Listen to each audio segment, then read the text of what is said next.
Hey guys, welcome to government jobs Gyan YouTube channel. Guys, आज की इस वीडियो में हम बात करेंगे डीआरडीओ सेप्टेम 11 के new recruitment notification online form apply process के बारे में। जी हाँ दोस्तों, defence research and development organisation DRDO ने यहाँ पर CEPTAM centre for personnel talent management 11 का नोटिफिकेशन रिलीज कर दिया है, जिसके तहत यहाँ पर सीनियर टेक्निकल असिस्टेंट STA-B और टेक्नीशियन ए के 764 खाली पदों को भरा जाएगा। कैसे आप इस भर्ती में पार्टिसिपेट करने के लिए अपने फॉर्म अप्लाई कर सकते हो बिना कोई मिस्टेक किए हुए, इसकी पूरी जानकारी हम आपको स्टेप बाय स्टेप रजिस्ट्रेशन से लेकर प्रिंट तक इस वीडियो में देंगे। बस आपको इस वीडियो को स्किप के बिना शुरू से लेकर एंड तक देखना है। उसके बाद वीडियो पसंद आए तो इसे लाइक और शेयर कर दे। चैनल पर नए हो तो इसे सब्सक्राइब कर ले। साथ ही साथ आपको फॉर्म अप्लाई करते हुए जो भी प्रॉब्लम फेस हो रही है, उन सभी का हल आपको इस वीडियो में मिल जाएगा। कैसे यहाँ पर आपको अपनी क्वालिफिकेशन की डिटेल देनी है, डॉक्यूमेंट आपको कैसे अपलोड करने हैं, फोटो और सिग्नेचर आपको कैसे अपलोड करने हैं, कौन सा डॉक्यूमेंट आपको कितने केबी में अपलोड करना है, पूरी जानकारी आपको इस वीडियो में दी जाएगी। बस आपको एंड तक हमारे साथ इस वीडियो में बने रहना है। तो बिना कोई वक्त गंवाए चलिए शुरू करते हैं। आपको इस वीडियो के डिस्क्रिप्शन बॉक्स में हमारी वेबसाइट ind-sarkari-naukri.in के इस पेज का लिंक मिल जाएगा। यहाँ पर आपको इस भर्ती के रिगार्डिंग सभी डिटेल्स प्रोवाइड कर दी गई है। Defence research and development organisation DRDO ने यहाँ पर सेप्टेम 11 के लिए नोटिफिकेशन रिलीज कर दिया है, जिसके तहत सीनियर टेक्निकल असिस्टेंट बी और टेक्नीशियन ए के खाली पदों को भरा जाएगा। शॉर्ट में इन्हें STA-B और टेक ए बोला जाएगा। यहाँ पर टोटल नंबर ऑफ वैकेंसी 764 है। सीनियर टेक्निकल असिस्टेंट बी के लिए 561 वैकेंसी है, टेक्नीशियन के लिए 203 वैकेंसी है।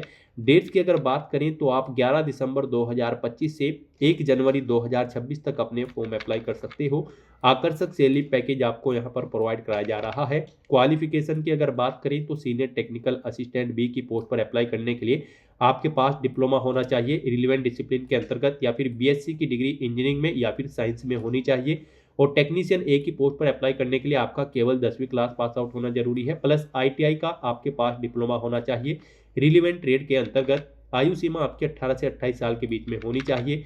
जनरल OBC EWS के लिए 100 रुपये फीस है। SC ST PH फीमेल के लिए कोई फीस नहीं है। फीस का अमाउंट आप ऑनलाइन मोड से जमा करा सकते हो।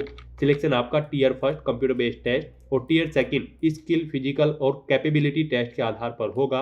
आप ऑल इंडिया से ऑनलाइन मोड में अप्लाई कर सकते हो। उसके लिए आपको इस पेज को नीचे स्क्रॉल डाउन करते हुए इंपोर्टेंट लिंक सेक्शन में आना है। ऑफिशियल नोटिफिकेशन PDF लिंक पर क्लिक करके इस भर्ती के नोटिफिकेशन को ओपन कर लेना है और इसमें से आपको पूरी डिटेल रीड कर लेनी है। यहाँ पर आपको सभी डिटेल्स प्रोवाइड कर दी गई है, जैसे कि क्या पोस्ट का नाम है, कितनी उसके लिए नंबर ऑफ वैकेंसीज है, कैसे आप अप्लाई कर सकते हो, कब से कब तक आप अप्लाई कर सकते हो, क्या आपका एलिजिबिलिटी क्राइटेरिया होना चाहिए। यहाँ पर पूरी जानकारी आपको इस नोटिफिकेशन में दे दी गई है। आप सभी डिटेल्स यहाँ से रीड आउट करें, उसके बाद अपने फॉर्म अप्लाई कर ले। फॉर्म अप्लाई करने के लिए भी आपको हमारी वेबसाइट के इसी पेज पर ही अप्लाई ऑनलाइन का लिंक दिया गया है। जैसे ही आप इस लिंक पर क्लिक करेंगे, आपके सामने DRDO का ये पोर्टल ओपन होगा। गाइड, यहाँ पर अगर आपने पहले से रजिस्ट्रेशन कर रखा है तो आपको लॉगिन का ये लिंक दिया गया है, ये टैब दी गई है, आप इस पर क्लिक करें। आपके सामने लॉगिन का इंटरफेस ओपन होगा और यहाँ पर आपको अपनी बेसिक डिटेल्स प्रोवाइड करते हुए लॉगिन करके अपना फॉर्म अप्लाई कर लेना होगा। इसमें आपको अपना रजिस्ट्रेशन नंबर एंटर करना है, अपना पासवर्ड आपको एंटर करना है, ये कैप्चा कोड आपको यहाँ पर एंटर करना है और उसके बाद लॉगिन की स्टेप पर क्लिक करते हुए आपको लॉगिन करके अपना फॉर्म अप्लाई कर लेना है। और अगर आप इस भर्ती के लिए फर्स्ट टाइम अप्लाई करने जा रहे हो तो सबसे पहले यहाँ पर आपको अपना रजिस्ट्रेशन करना होगा। उसके लिए आपको रजिस्टर का ये लिंक दिया गया है, आप इस पर क्लिक करें। आपके सामने रजिस्ट्रेशन का फॉर्म ओपन हो जाएगा। इसमें आपको अपनी बेसिक डिटेल्स प्रोवाइड करते हुए अपना रजिस्ट्रेशन करना होगा। सबसे पहले यहाँ पर आपको कुछ जनरल इंस्ट्रक्शन दिए गए हैं, आपको इन्हें केयरफुली रीड आउट कर लेना है और यहाँ पर अब आपको अपनी पर्सनल डिटेल प्रोवाइड करते हुए अपना रजिस्ट्रेशन करना होगा। सबसे पहले यहाँ पर आपको अपना नाम देना है, 10वीं की मार्कशीट के अकॉर्डिंग आपको अपना नाम देना होगा। फिर यहाँ पर आपको अपना नाम एक बार फिर से एंटर करके कंफर्म कर लेना है। उसके बाद आपको अपना मोबाइल नंबर यहाँ पर एंटर करना है, उसे भी एक बार फिर से एंटर करके कंफर्म कर लेना है। कोई अल्टरनेट मोबाइल नंबर है तो वो यहाँ पर आप एंटर कर दें, नहीं है तो इस कॉलम को खाली छोड़ दें। फिर आप अपनी ईमेल ID यहाँ पर एंटर करें, उसे एक बार फिर से एंटर करके कंफर्म कर लें और उसके बाद गाइड आपको यहाँ पर जनरेट OTP के इस ऑप्शन पर क्लिक करना है। फिर आपके सामने ये कैप्चा ऑथेंटिकेशन मोड ओपन होगा। अब आपको ये कैप्चा कोड यहाँ पर एंटर करना है और उसके बाद सबमिट के इस ऑप्शन पर क्लिक करना है। फिर आपके रजिस्टर्ड मोबाइल नंबर और ईमेल आईडी पर ओटीपी आए होंगे, वो ओटीपी आपको यहाँ पर एंटर करने हैं और वैलिडेट के ऑप्शन पर क्लिक करके अपना मोबाइल नंबर और ईमेल आईडी यहाँ पर आपको वैलिडेट कर लेने हैं। उसके बाद आपको आई एग्री के इस चेकबॉक्स को ओके करना है। ये कैप्चा कोड आपको यहाँ पर एंटर करना है और फिर रीवेरीफाई के इस ऑप्शन पर क्लिक करना है। फिर यहाँ पर आपने पीछे जो अपनी पर्सनल डिटेल प्रोवाइड कराई है उसका प्रीव्यू आपको देखने को मिलेगा। आपको इनके सामने इन चेकबॉक्सेस को ओके करना है और उसके बाद सबमिट के इस ऑप्शन पर क्लिक करना है। इस तरह से यहाँ पर आपका रजिस्ट्रेशन सक्सेसफुली कंप्लीट हो चुका है। आपको एक रजिस्ट्रेशन नंबर और पासवर्ड आपके रजिस्टर्ड मोबाइल नंबर और ईमेल आईडी पर सबमिट कर दिए गए हैं। आपको उन्हें केयरफुली नोट डाउन करके रख लेना है फ्यूचर यूज के लिए। और यहाँ पर अब इस भर्ती पर अप्लाई करने के लिए आपको माई एप्लीकेशन के इस टैब पर क्लिक करना है। फिर आपके सामने कुछ इस तरह से इंटरफेस शो होगा। अब गाइज आपको यहाँ पर क्रिएट न्यू एप्लीकेशन के इस ऑप्शन पर क्लिक करना है। अब यहाँ पर आपके सामने कुछ इस तरह से इंटरफेस शो होगा। यहाँ पर आपका फॉर्म स्टार्ट हो चुका है। सबसे पहले आपको अपनी पर्सनल डिटेल देनी है, फिर आपको अपनी बेसिक डिटेल, फिर कम्युनिकेशन की डिटेल, फिर क्वालिफिकेशन की डिटेल। उसके बाद आपको अपनी एग्जाम सिटी सिलेक्ट करनी है, फिर आपको अपने डॉक्यूमेंट अपलोड करने हैं और फीस पेमेंट करते हुए यहाँ पर आपको अपना फॉर्म सबमिट कर देना है। यहाँ पर आपको पर्सनल डिटेल में कुछ डिटेल आपको ऑटोमेटिकली फिर मिलेगी, जैसे कि आपका नाम, आपका मोबाइल नंबर, आपकी ईमेल आईडी, आपका रजिस्ट्रेशन नंबर जो आपने यहाँ पर रजिस्ट्रेशन के दौरान फिल किया था। बस यहाँ पर गाइड अब आपको सबसे पहले अपनी पोस्ट सेलेक्ट करनी है। आप किस पोस्ट के लिए अप्लाई करना चाहते हैं, सीनियर टेक्निकल असिस्टेंट बी या फिर टेक्नीशियन, आप अपनी चॉइस के अकॉर्डिंग पोस्ट सेलेक्ट करें। उसके बाद यहाँ पर आप उस पोस्ट की सब्जेक्ट, डिसिप्लिन या फिर ट्रेड सेलेक्ट करें जिसके लिए आप अप्लाई करना चाहते हैं। उसके बाद यहाँ पर आपको पोस्ट कोड उस पोस्ट की डिसिप्लिन के अकॉर्डिंग शो कर दिया जाएगा। फिर यहाँ पर आपको अपनी डेट ऑफ बर्थ सेलेक्ट कर लेनी है इस कैलेंडर में से। उसके बाद आपको अपना जेंडर सेलेक्ट करना है, male female.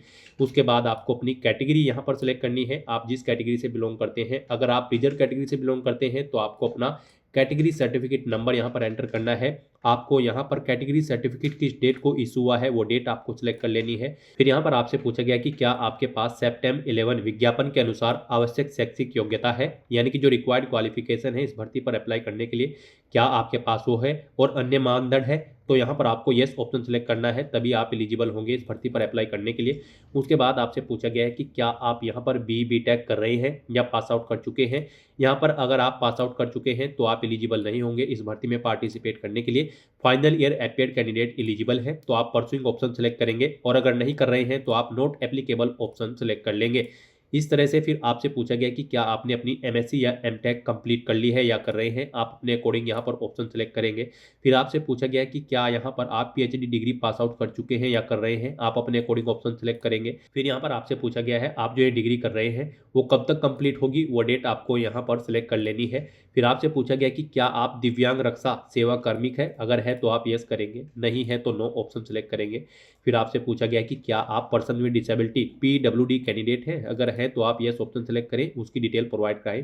Type of disability आप सेलेक्ट करेंगे और अपनी परसेंटेज देंगे, 40% से बिलो है या फिर अबव, आप अपने अकॉर्डिंग यहाँ पर ऑप्शन सेलेक्ट करेंगे।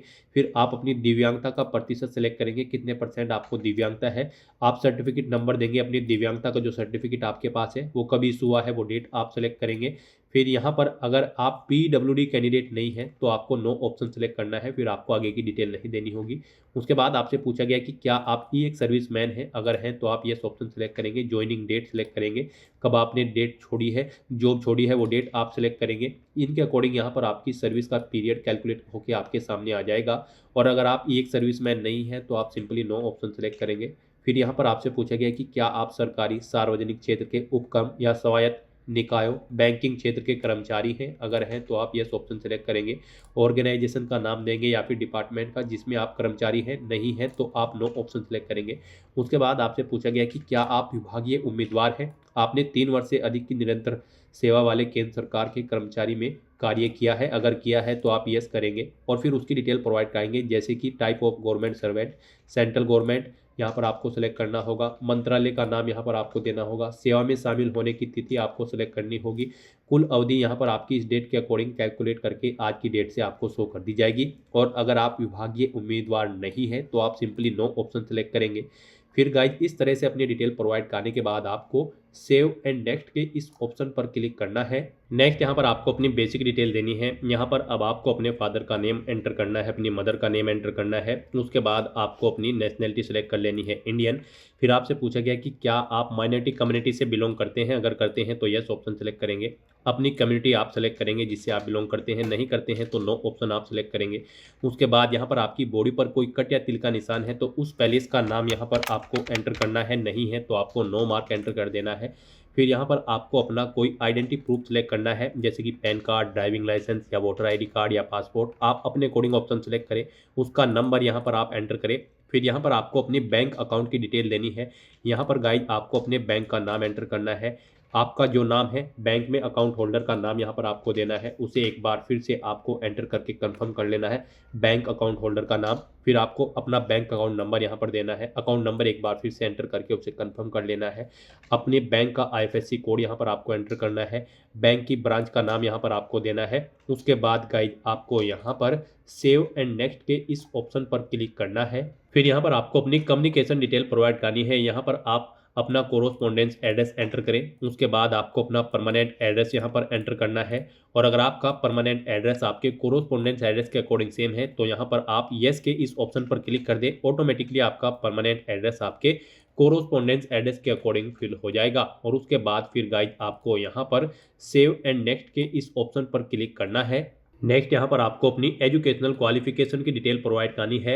गाइज आप ऑफिशियल नोटिफिकेशन में से चेकआउट कर सकते हो किस पोस्ट के लिए क्या आपकी रिक्वायर्ड क्वालिफिकेशन है। यहाँ पर सीनियर टेक्निकल असिस्टेंट बी की डिसिप्लिन वाइज आप क्वालिफिकेशन की डिटेल चेकआउट कर सकते हो। जैसे कि यहाँ पर सीनियर टेक्निकल असिस्टेंट बी में अगर आप ऑटोमोबाइल इंजीनियरिंग की डिसिप्लिन के लिए अप्लाई कर रहे हैं तो आपके पास डिप्लोमा होना चाहिए ऑटोमोबाइल इंजीनियरिंग में या फिर टेक्नोलॉजी में, जो कि रिकॉग्नाइज हो AICTE से। और अगर गाइज आप यहाँ पर कंप्यूटर साइंस एंड इंजीनियरिंग से अप्लाई कर रहे हैं तो आपके पास डिप्लोमा होना चाहिए कंप्यूटर इंजीनियरिंग का, या फिर टेक्नोलॉजी में, या फिर कंप्यूटर साइंस में, या फिर इंफॉर्मेशन टेक्नोलॉजी में, जो कि रिकॉग्नाइज हो AICTE से। यहाँ पर DOEACC या फिर BCA या फिर MCA एलिजिबल नहीं है इस भर्ती पर अप्लाई करने के लिए इस पोस्ट पर। तो यहाँ से आप अपनी क्वालिफिकेशन की डिटेल चेकआउट कर सकते हो कि किस डिसिप्लिन के लिए क्या आपकी क्वालिफिकेशन रिक्वायर्ड है। साथ ही साथ यहाँ पर ऐसे ही आपको टेक्नीशियन की पोस्ट के लिए भी क्वालिफिकेशन की डिटेल प्रोवाइड कर दी गई है कि टेक्नीशियन की किस ट्रेड के लिए क्या आपकी क्वालिफिकेशन रिक्वायर्ड है। जैसे कि यहाँ पर अगर आप टेक्नीशियन में कारपेंटर की पोस्ट के लिए अप्लाई कर रहे हैं तो आपका 10वीं क्लास पास आउट होना जरूरी है, या फिर इसके इक्विवेलेंट किसी रिकॉग्नाइज्ड बोर्ड या इंस्टीट्यूट से, और आपके पास सर्टिफिकेट होना चाहिए ITI का कारपेंटर ट्रेड में। तो यहाँ से आप अपनी क्वालिफिकेशन की डिटेल चेकआउट कर सकते हो, और फिर आप जिस ट्रेड के लिए अप्लाई कर रहे हैं उसके अकॉर्डिंग आपको यहाँ पर अपनी क्वालिफिकेशन की डिटेल प्रोवाइड करनी है। 10वीं क्लास पास आउट होना यहाँ पर सभी के लिए रिक्वायर्ड है, तो आपको 10वीं की डिटेल यहाँ पर सभी को फिल करनी होगी। उसमें आपको सबसे पहले बोर्ड का नाम एंटर करना है, जिस बोर्ड से आपने अपनी 10वीं क्लास पास आउट की है। फिर आपको स्कूल का नाम देना है जिस स्कूल से आपने अपनी 10वीं क्लास पास आउट की है। उसके बाद आपको अपने सब्जेक्ट यहाँ पर एंटर कर देने हैं, जो जो सब्जेक्ट आपके पास 10वीं में थे। फिर यहाँ पर आपको बताना है आपका जो रिजल्ट था वो परसेंटेज में था या फिर CGPA में। परसेंटेज में अगर था तो आप बताएं कितने मार्क्स आपने यहाँ पर ऑब्टेन किए हैं। ऑब्टेन मार्क आपको एंटर करने हैं। टोटल कितने मार्क्स थे जिसमें से आपने मार्क्स ऑब्टेन किए हैं वो आपको एंटर कर देने हैं। उसके बाद गाइड यहाँ पर आपको इन मार्क्स के अकॉर्डिंग आपकी परसेंटेज कैलकुलेट करके आपको शो कर दी जाएगी। पासिंग ईयर आपको अपनी 10वीं क्लास का यहाँ पर एंटर करना है, कब आपने पास आउट की है अपनी 10वीं क्लास। उसके बाद यहाँ पर जो रिक्वायर्ड क्वालिफिकेशन है, जो रिक्वायर्ड एजुकेशनल क्वालिफिकेशन है, यानी कि जिस भी पोस्ट की जिस ट्रेड या डिसिप्लिन के लिए आप अप्लाई कर रही हैं उसकी क्वालिफिकेशन की डिटेल यहाँ पर आपको देनी होगी। सबसे पहले यहाँ पर आपको आप जो ट्रेड सेलेक्ट करेंगे पीछे उसके अकॉर्डिंग यहाँ पर आपको ऑप्शन मिल जाएगा डिप्लोमा या फिर कोई भी ऑप्शन जो आप ट्रेड सेलेक्ट करेंगे उसके अकॉर्डिंग। फिर आपको बताना है आपको ये डिप्लोमा किस स्ट्रीम या फिर सब्जेक्ट या ट्रेड में है, आप अपने अकॉर्डिंग ऑप्शन सेलेक्ट करेंगे। फिर यहाँ पर आपको बताना होगा इंस्टीट्यूट जिससे आपने अपनी ये डिप्लोमा पास आउट किया है उस इंस्टीट्यूट का नाम यहाँ पर आपको देना होगा। फिर गाइज आपको बताना है आपका जो रिजल्ट है वो परसेंटेज में है या फिर CGPA में, आप अपने अकॉर्डिंग ऑप्शन सेलेक्ट करेंगे। कितने मार्क्स आपने ऑब्टेन किए हैं वो आपको एंटर करने हैं। टोटल कितने थे जिसमें से आपने मार्क्स ऑब्टेन किए हैं वो आपको एंटर करने हैं। इनके अकॉर्डिंग आपके मार्क्स की परसेंटेज कैलकुलेट करके आपको शो कर दी जाएगी। पासिंग डेट यहाँ पर आपको सिलेक्ट करनी है, कब आपने पास आउट किया है। यहाँ पर कोर्स का ड्यूरेशन आपको बताना है कितने साल का आपका कोर्स था। उसके बाद यहाँ पर अगर आपने कोई एडिशनल क्वालिफिकेशन कर रखी है तो आप यस के इस ऑप्शन पर क्लिक करेंगे और यहाँ पर अपनी उस क्वालिफिकेशन की डिटेल प्रोवाइड कर देंगे। सेम ऐसे ही आपको अपनी एडिशनल क्वालिफिकेशन की भी डिटेल देनी होगी, यानी कि आपने इन क्वालिफिकेशन के अलावा अगर कोई क्वालिफिकेशन कर रखी है जैसे कि बी.टेक या फिर एमएससी या फिर पीएचडी, तो उसकी डिटेल आप यहाँ पर प्रोवाइड करा सकते हैं। नहीं कर रखी है तो आप नो ऑप्शन सेलेक्ट करेंगे, फिर आपको ये डिटेल नहीं देनी होगी। यहाँ पर आप एडिशनल क्वालिफिकेशन 2, 3, 4 ऑप्शंस हैं, आप यहाँ पर जितनी भी आपने एडिशनल क्वालिफिकेशन कर रखी है उनकी डिटेल प्रोवाइड कर सकते हैं। नहीं कर रखी है तो आप नो ऑप्शन सेलेक्ट करेंगे। और फिर गाइस यहाँ पर आपको अपने पोस्टिंग स्टेशन की प्रेफरेंस देनी है। यहाँ पर आप डीआरडीओ के जिस स्टेशन को जिस नंबर पर प्रेफरेंस देना चाहते हैं, यानी कि जिस स्टेशन पर आप फर्स्ट नंबर पर जॉब करना चाहते हैं उसे यहाँ पर आप फर्स्ट नंबर पर सिलेक्ट करें और क्लिक हियर के इस ऑप्शन पर क्लिक करें और इस सेकंड बॉक्स में उसे आप ऐड कर दें। तो इस तरह से आप यहाँ पर डीआरडीओ के जिस स्टेशन को जिस नंबर पर प्रेफरेंस देना चाहते हैं उस नंबर पर आप उसे सिलेक्ट करें और क्लिक हियर के ऑप्शन पर क्लिक करके उसे आप इस सेकंड बॉक्स में ऐड कर दें। इस तरह से यहाँ पर आपको अपने स्टेशंस की प्रेफरेंस देनी है और अगर आप इनमें से किसी को डिलीट करना चाहते हैं तो यहाँ पर आप उसे सिलेक्ट करें और इस ऑप्शन पर क्लिक करें, वो इस बॉक्स में आ जाएगा। तो यहाँ पर आप अपनी चॉइस के अकॉर्डिंग अपने डीआरडीओ के पोस्टिंग स्टेशन की प्रेफरेंस सेलेक्ट करें। उसके बाद गाइड आपको यहाँ पर सेव एंड नेक्स्ट के इस ऑप्शन पर क्लिक करना है। फिर यहाँ पर आपको अपनी एग्जाम सिटी सेलेक्ट करनी है। यहाँ पर आपको 5 चॉइसेस दी गई है। यहाँ पर आप पहले स्टेट सेलेक्ट करें और उसके अंतर्गत आने वाली सिटी आप सेलेक्ट करें। इस तरह से आपको 1 बाय 1 करके यहाँ पर अपनी 5 एग्जाम सिटी सेलेक्ट कर लेनी है। आप यहाँ पर जिस एग्जाम सिटी को जिस नंबर पर प्रेफरेंस देना चाहते हैं उस नंबर पर आप सेलेक्ट करें। इस तरह से आपको अपनी एग्जाम सिटी सेलेक्ट करने के बाद सेव एंड नेक्स्ट के इस ऑप्शन पर क्लिक करना है।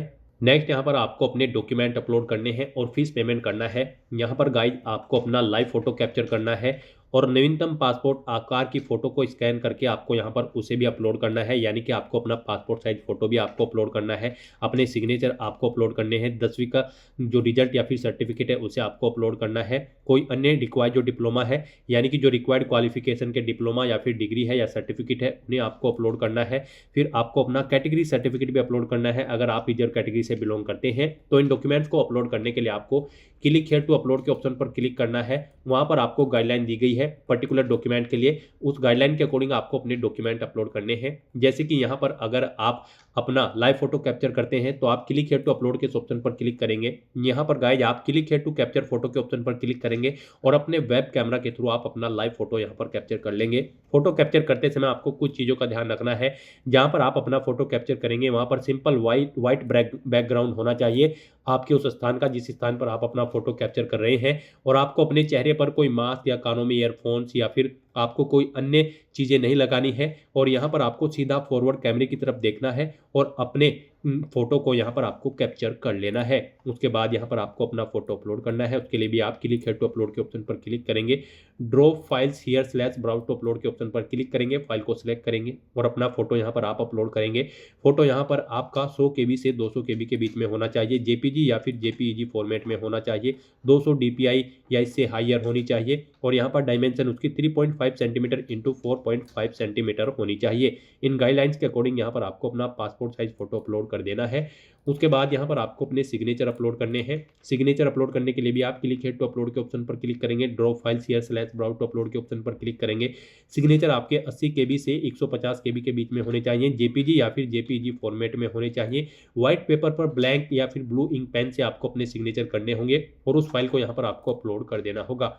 फिर यहाँ पर आपको अपने जो बाकी के डॉक्यूमेंट अपलोड करने हैं वो गाइड आपको यहाँ पर 100 KB से 1 MB के बीच में अपलोड करने हैं। वो जेपीजी या फिर जेपीईजी या फिर PDF फॉर्मेट में होने चाहिए। आप drop files here slash browse to upload के ऑप्शन पर क्लिक करें, फाइल को सिलेक्ट करें और अपने इन डॉक्यूमेंट्स को यहाँ पर आप 1 बाय 1 करके अपलोड कर दें।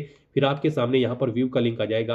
आपको उस लिंक पर क्लिक करके अपने डॉक्यूमेंट्स को व्यू कर लेना है। इस पेज को नीचे स्क्रॉल डाउन करना है और अपना फीस पेमेंट यहाँ पर आपको करना है। आपकी कैटेगरी के अकॉर्डिंग यहाँ पर आपको एप्लीकेशन फीस का अमाउंट देखने को मिल जाएगा। गाइस यहाँ पर STA-B के लिए अगर आप general OBC EWS category candidate हैं तो आपको 750 रुपये फीस जमा करानी होगी। SC ST PH या फिर वुमेन कैंडिडेट के लिए 500 रुपये फीस है, लेकिन इनकी फीस यहाँ पर रिफंड कर दी जाएगी बाद में। और यहाँ पर अगर आप टेक्नीशियन A के लिए अप्लाई कर रहे हैं तो जनरल OBC EWS कैंडिडेट के लिए 600 रुपये फीस रहेगी। SC ST PH women candidate के लिए 500 रुपये फीस रहेगी। इनकी पूरी की पूरी फीस यहाँ पर बाद में रिफंड कर दी जाएगी। जब आप यहाँ पर कंप्यूटर बेस्ड टेस्ट में पार्टिसिपेट कर लेंगे उसके बाद आपकी फीस यहाँ पर रिफंड कर दी जाएगी। फीस का अमाउंट आपको ऑनलाइन मोड से जमा कराना है, debit card, credit card, net banking या फिर UPI के माध्यम से। तो यहाँ पर अब आपको आपकी कैटेगरी के अकॉर्डिंग एप्लीकेशन फीस का अमाउंट देखने को मिल जाएगा। अब आपको यहाँ पर डिक्लेरेशन सेक्शन में आना है और यहाँ पर आपसे कहा गया है कि आप वेबसाइट पर अपने विवरण के साथ अपने स्कोर और परीक्षा के रैंक को प्रकाशित करने के लिए अपनी सहमति देते हैं। तो यहाँ पर आपको यस ऑप्शन सेलेक्ट करना है। फिर आपको घोषणा पत्र में आना है, आप घोषणा करते हैं या करती हैं। आपको इन चेकबॉक्सेस को ओके करना है। इन डिटेल्स को रीड आउट करने के बाद उसके बाद आपको इस पेज को नीचे स्क्रॉल डाउन करना है और फिर गाइज आपको प्रीव्यू के ऑप्शन पर क्लिक करके अपने एप्लीकेशन फॉर्म का प्रीव्यू चेकआउट कर लेना है। कहीं पर कोई मिस्टेक है तो आप बैक बटन पर क्लिक करके एडिट कर सकते हैं और अगर सभी चीजें ओके हैं तो बस यहाँ पर अब आपको सबमिट के इस ऑप्शन पर क्लिक करना है। अब यहाँ पर आपको अपना फीस पेमेंट करना है। आप debit card, credit card, net banking या फिर UPI के माध्यम से अपना फीस पेमेंट कर सकते हैं। UPI यहाँ पर आपके लिए सबसे बेस्ट और इजी ऑप्शन रहेगा। तो आप UPI के इस ऑप्शन पर क्लिक करें। इसमें भी आप दो तरह से अपना फीस पेमेंट कर सकते हैं, अपनी UPI ID के थ्रू या फिर QR कोड को स्कैन करते हुए। अगर आप UPI ID ऑप्शन सेलेक्ट करते हैं तो यहाँ पर आपको अपनी UPI ID एंटर करनी है और फिर वैलिडेट UPI ID के इस ऑप्शन पर क्लिक करके आपको अपना फीस पेमेंट कर देना है। और अगर आप QR कोड के थ्रू अपना फीस पेमेंट करना चाहते हैं तो आप UPI QR के इस ऑप्शन पर क्लिक करेंगे और अपना फीस पेमेंट करेंगे। फिर आपके सामने ये QR कोड शो होगा, आप इसे अपने UPI से स्कैन करें और अपना फीस पेमेंट कर दें। सक्सेसफुली फीस पेमेंट करते ही यहाँ पर आपका फॉर्म सबमिट हो जाएगा। उसके बाद आपको उसका एक हार्ड कॉपी प्रिंट आउट ले लेना है फ्यूचर यूज के लिए, फ्यूचर रेफरेंस के लिए। और आप अपने डैशबोर्ड में जाकर भी चेकआउट कर सकते हो कि आपका फॉर्म सबमिट हो चुका है या फिर नहीं, और वहां से भी आप अपने फॉर्म का एक हार्ड कॉपी प्रिंट आउट ले सकते हैं। तो दोस्तों ऐसे आप DRDO सेप्टेम 11 के लिए अपने फॉर्म अप्लाई कर सकते हो बिना कोई मिस्टेक किए हुए। आज की इस वीडियो में बस इतना ही। आई होप ये वीडियो आपको पसंद आई होगी। अगर पसंद आई हो तो इसे लाइक और शेयर करें। चैनल पर नए हो तो इसे सब्सक्राइब कर लें। Thanks for watching.